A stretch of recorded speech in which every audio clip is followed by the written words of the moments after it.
ko, idol ko, Michael Jackson talaga, the King of Pop. Alam mo yung his aura kasi napaka-positive eh. Saka, when he sings, talagang mararamdaman mo sa puso mo eh. Yung connection niya, mararamdaman mo na galing sa puso niya yung pagkanta niya. Bata ako, sabi ko, goodness, gusto kong ganyan. Yung galing niya as a performer, yun ang gusto kong ma-achieve.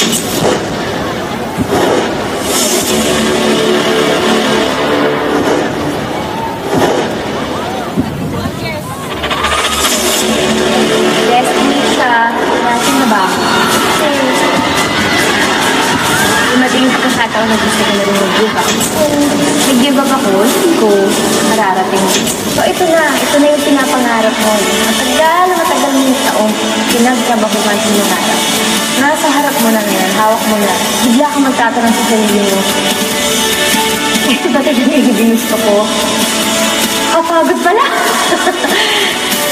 I was doing everything at the same time. Hanggang sa nag-suffer yung health ko, yung boses ko, yung talagang pinaka-iingat-ingatan ko. Itong possession ko talaga, itong boses ko, yung talento na bigay sa akin, apektuhan.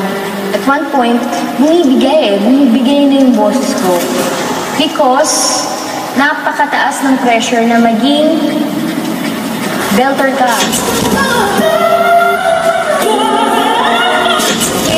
Po na iniwan ni Miss Reg na si Mr. G. Velasquez na talagang kailangan hanggang langit, hanggang ceiling ang high notes mo. Or else, hindi ka magaling.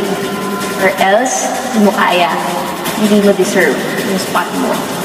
Normal talaga may bashes. Noon talaga kung lupasay, as in, hindi ka ako, parang ako mamamatay sa sama ng loob, napakasakit. Ang babalik-balikan mo lang talaga is, ano ba talaga yung desire ng puso mo?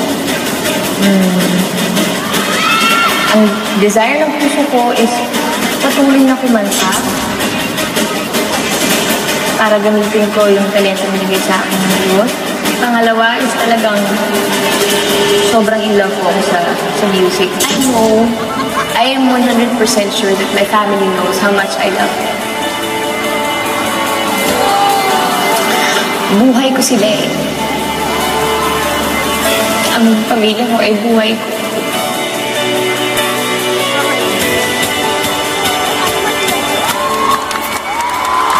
So, pagiging artist, ito na po yung struggle ko. Nanonood ako ng concert ni Sarah Geronimo, pero 70% ng concert niya or 60% ng concert niya covers. Bakit hindi natin pahalagahan yung sarili natin musika?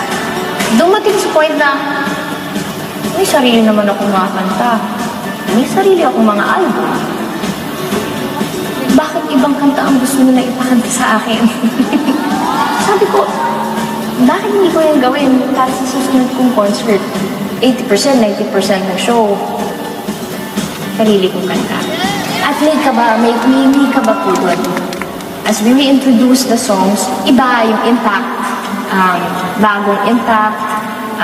Mas ma-appreciate ng mga tao.